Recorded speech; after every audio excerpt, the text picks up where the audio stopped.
early afternoon. We are live. I'm Andy Andrews, and you have joined us on the Blue Plate Special. We're here in Orange Beach, Alabama, waiting for another tropical storm.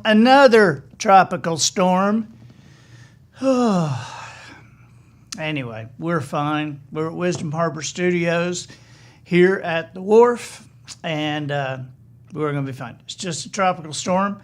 And, of course, that's what we said with Hurricane Sally. Just a one. Anyway, I thought we canceled our Hurricane of the Month subscription.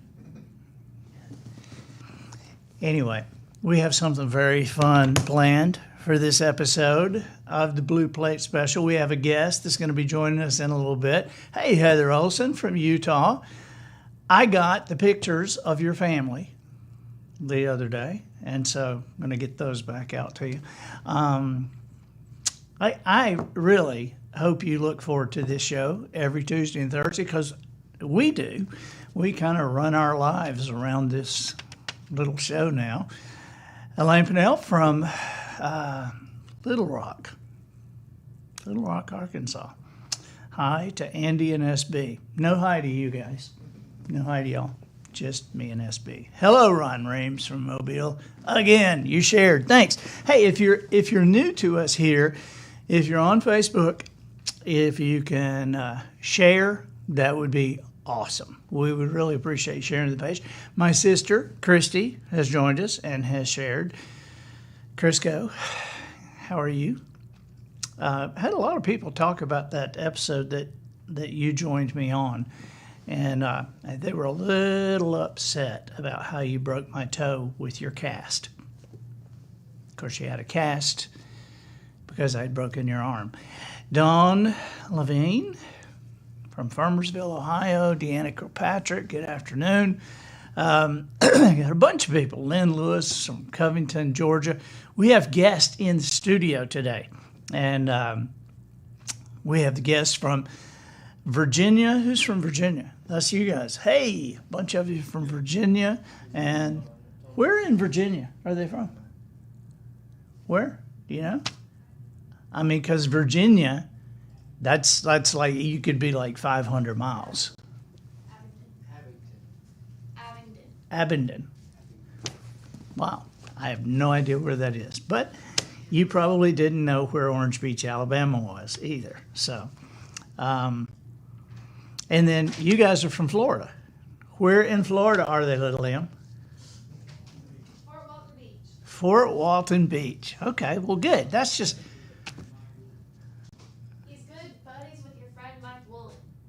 Oh, really? Okay, you're friends with General Woolley and Mrs. General Woolley, I'm assuming. Yeah, okay. So we're glad you guys are here. Vicki Reynolds Butler, love hearing the program. So we got a guest for you today. So just wait. We got a good guest. And we were in here yesterday recording next week's podcast, The Professional Noticer. And have you seen this week's episode with Steve Shaw? That's Steve is the head of the NCAA referees. I mean, the head of them, and it was fascinating. Now, he went to the University of Alabama, and so as you can imagine, being the head of all the referees in the nation for college football, his name can be taken in vain. You know, I mean, sometimes people, and Steve's not even on the field. You know, I mean, he was an SEC official, like I think 12 years, and then he became the head of the SEC officials. And then so he's office job, you know, and up in the booth, and now he's head of the NCAA college football officials. And I told him, I said, you know, but you went to Alabama, and so and get this, they can't, like when he was with the SEC and he was actually on the field working, because he was from the state of Alabama, he could not officiate an Auburn game. Okay, because you can't even get close to looking like a conflict of interest. And yet, man, I mean, I told him, I said, in the Floribama, your name's in the bathroom. I mean, with bad words around it. You say, because a cheater. It's not even possible. So, but this was very interesting from a leadership perspective. Great guy, Steve Shaw. And then yesterday we just recorded next week's The Professional Noticer, and we had a fantastic guest in the studio. We had, and I'll go ahead and tell you who this is. His name is Benny Dalzell, and Benny, Publix grocery stores, Publix supermarkets are on many national lists as being the number one supermarket in America. That they're over all the other grocery stores. And so Benny is the general manager of the number one store for the number one chain of grocery stores. So conceivably the best in the business. And he's funny, he's great, and he is our guy here at Publix in Orange Beach. And I did ask him, I said, who is your most aggravating? And he's a character in Just Jones. If you've read Just Jones, Benny is a character in the book. And I did ask him, who is your most aggravating customer?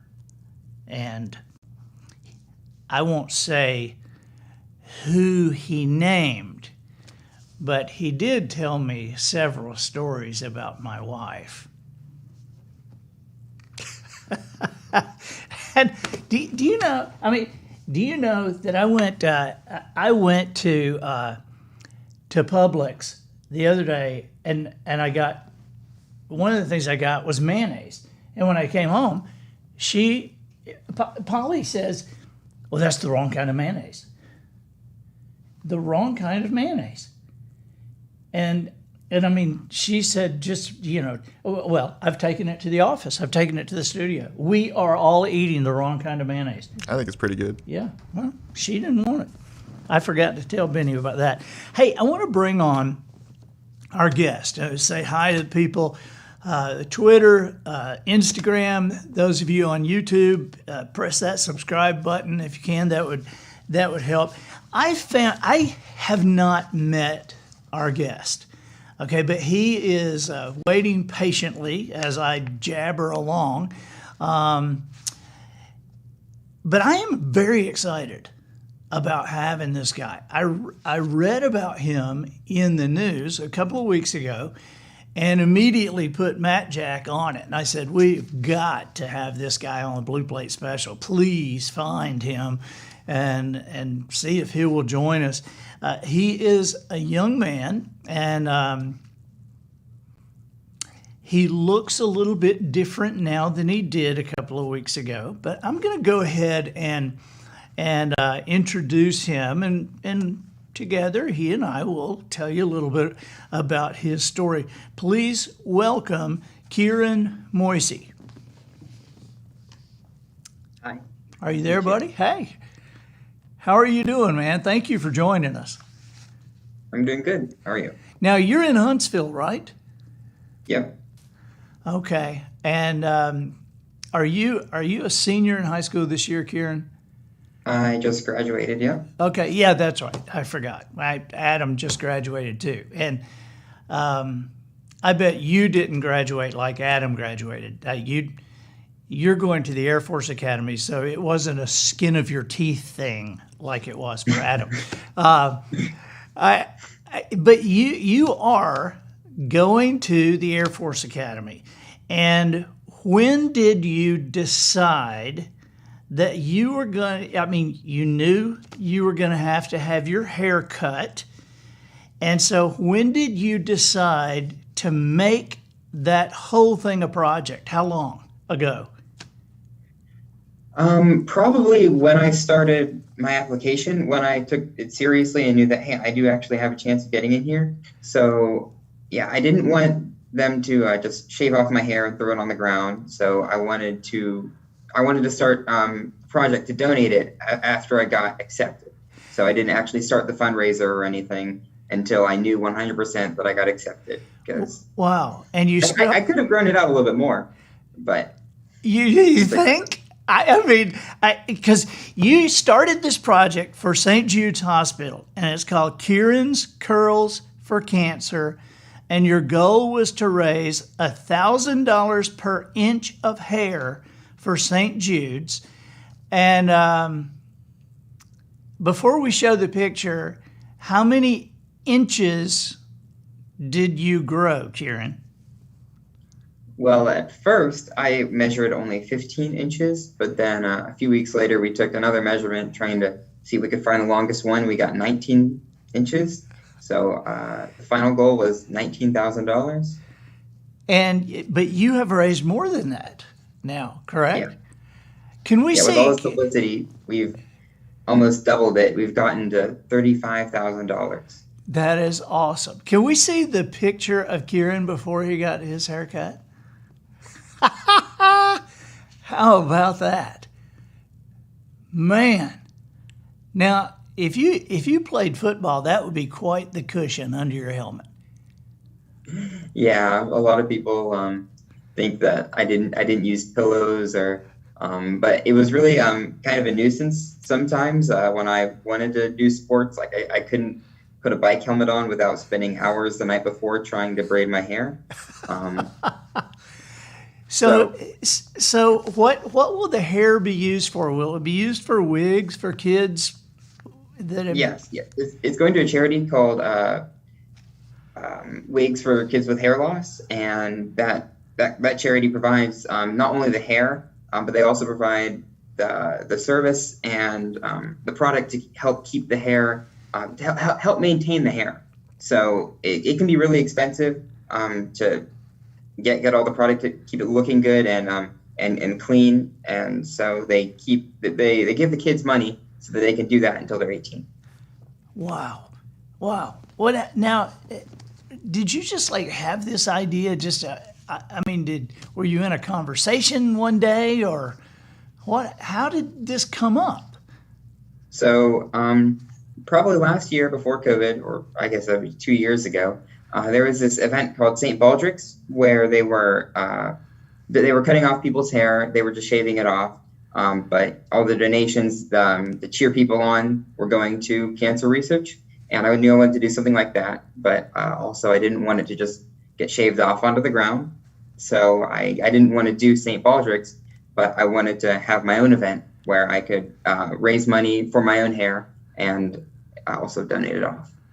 Wow. Well, man, that what an inspiration to all of us. And even though when I was in high school, my dad would not have let me do it because my dad was a short-haired guy, and so I guess my dad would have been against something like this. Not really, but I'm really proud of you. I'm really proud of you. What are you going to be doing at the Air Force Academy? What are you studying? What are you looking to do?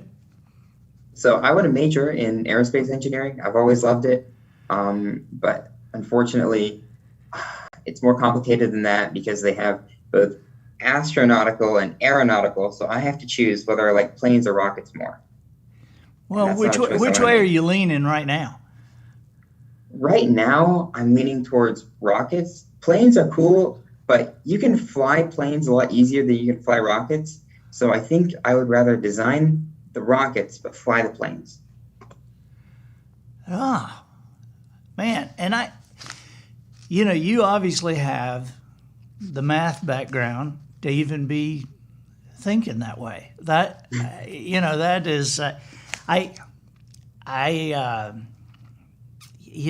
barely got through. I think I charmed my way through algebra in high school. I'm not sure I did a lot of the actual work like you have done, but did you know that I went to the Air Force Academy. Oh, no, I didn't know that. Yeah, twice to tell jokes. I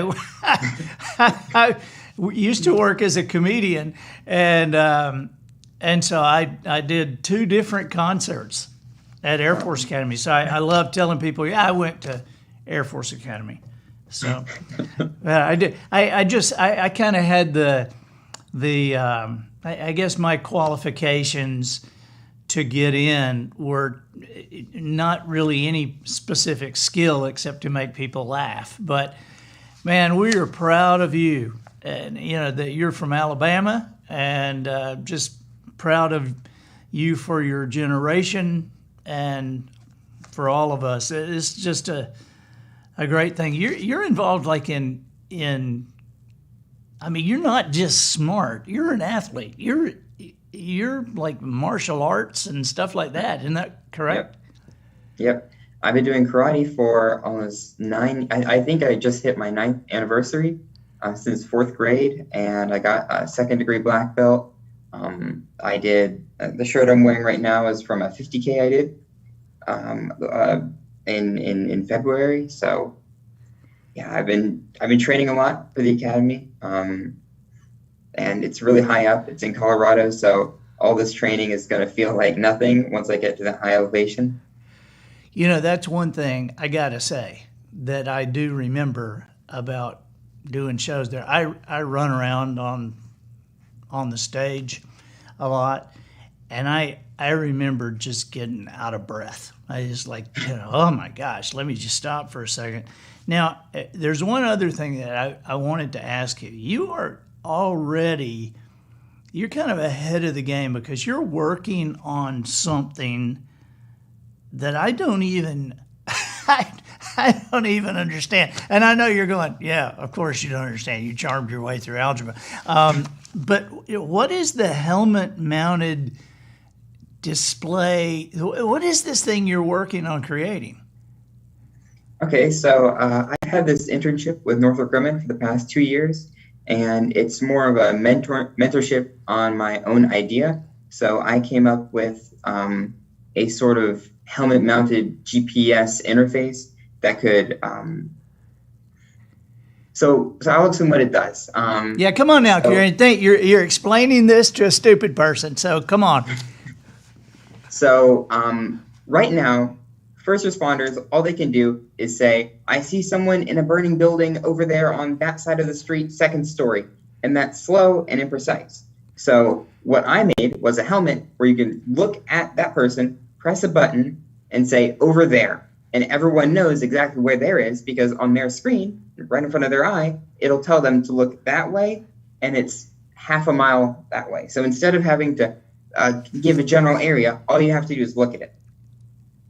So I had two years and $500 to do this.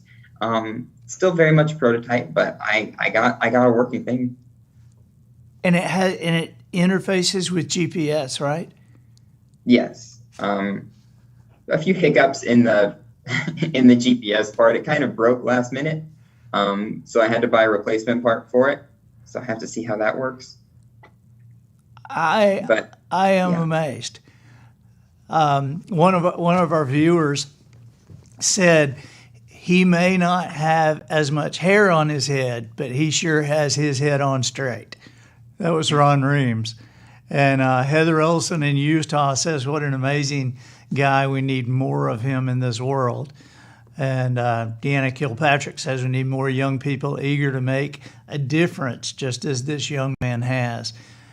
And the comments are just coming in fast and furious, Kieran.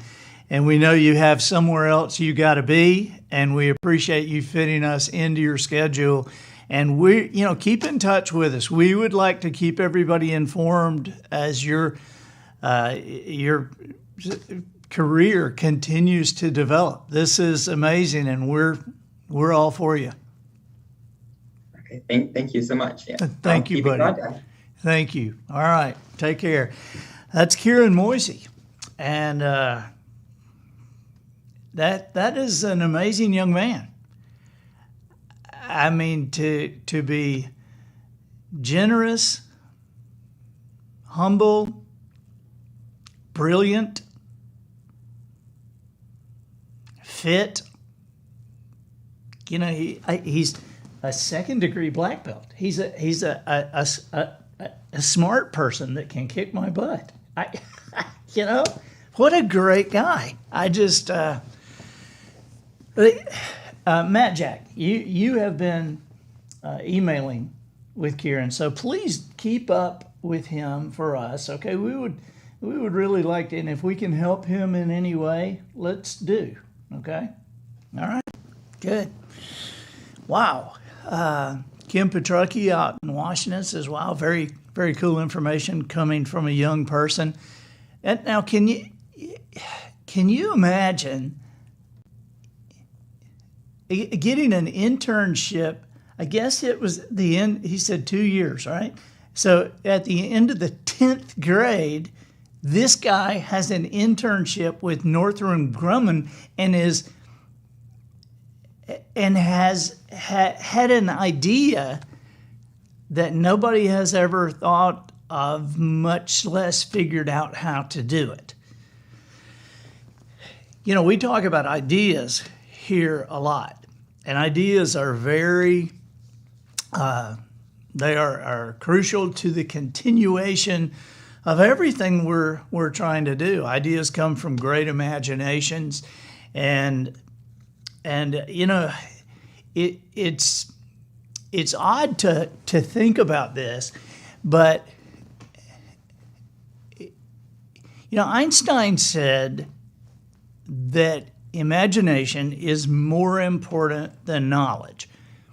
And I understand why he said that. And to me, the reason he said that is when you think about everything you see, this microphone, this coffee cup, this paper, the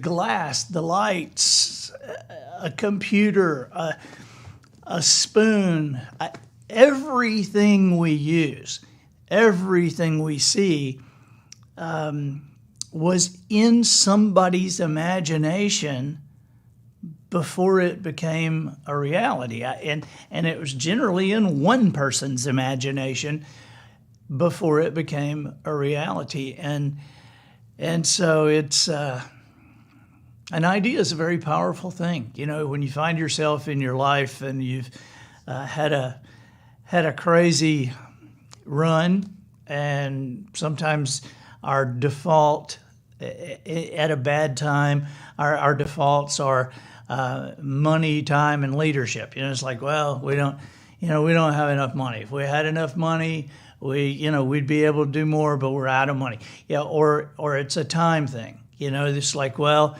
yeah, there's no way we'll be able to do it because look at the time we have left. I mean, look at the time left on the calendar, knowing we've already done this and we've only gotten that far. There's no way in the time.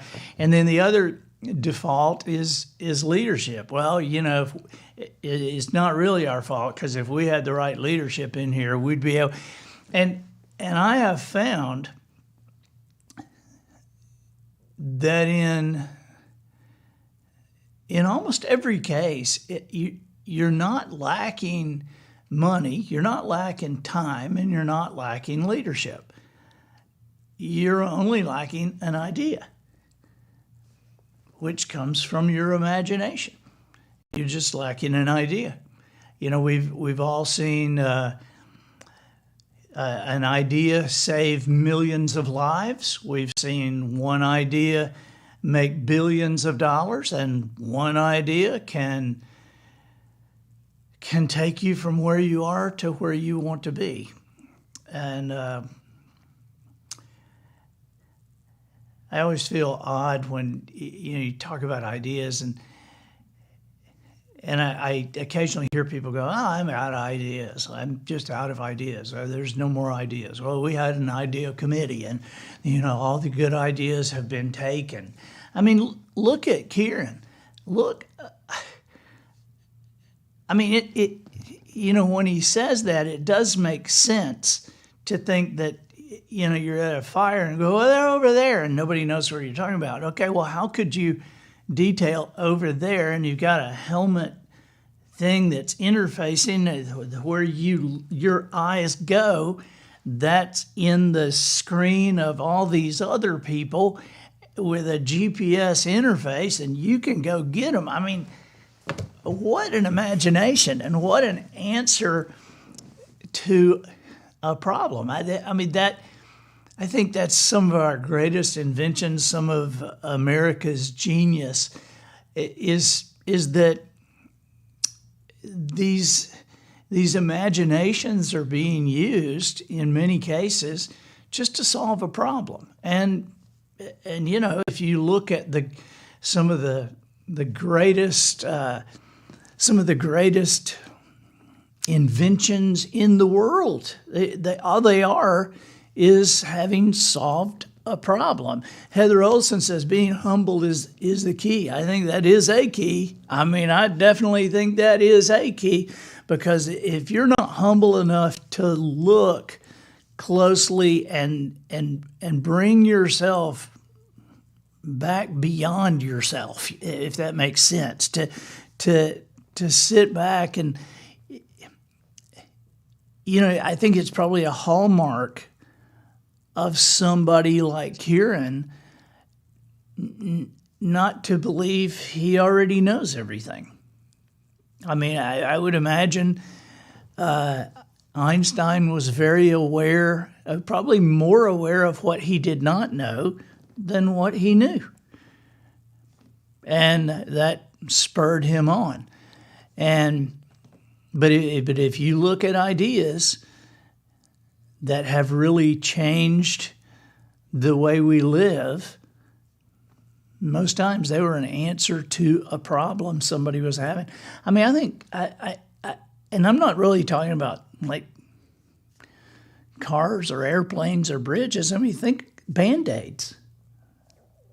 What did we do before Band-Aids? I don't really remember. Band-Aids were, before I was born, but I guess. But I mean, think about Band-Aids. That's just solving a problem. And how'd you like to have a penny for every box of Band-Aids that's ever been sold? Dental floss. What did they do before dental floss? I guess toothpicks. And I guess before toothpicks, it was like grab a stick off a tree, But somewhere, I guess toothpicks were a problem solver, and then dental floss was a problem solver. And then now Listerine has come up with a new kind. I mean, you think about the imagination to make things better, right? Because I'm just hallucinating this, but after the toothpick, it had to be like just somebody's mom's sewing thread, just some thread. I'm going, what's that? And then something's got to make this slide better. And they probably did it on some candles to get some candle wax on there. And so then they made the synthetic stuff with the wax on it. And now Listerine has come out with some kind of polymer and strand, and it doesn't break, and it is slippery as it can be. And so, just imagination. Thank you, Kieran Moise. What an inspiration today. Definitely share this show. If you're watching it now or you're watching it later, share it to your page, and let's get excited for Kieran and about Kieran and what he's doing for our country, and just the example that he is. I just think it's great. And don't give up on your ideas. Okay, I'll close with this. I hate hearing when people think that all the ideas have been had or they're out of ideas. There's always ideas because you have an imagination. And if you ever get to thinking that somebody has already had all the ideas, just remember that as a society, we put men on the moon before anybody thought to put wheels on luggage. So there's a lot still to be found. Thank you guys for being with us. We'll see you next week.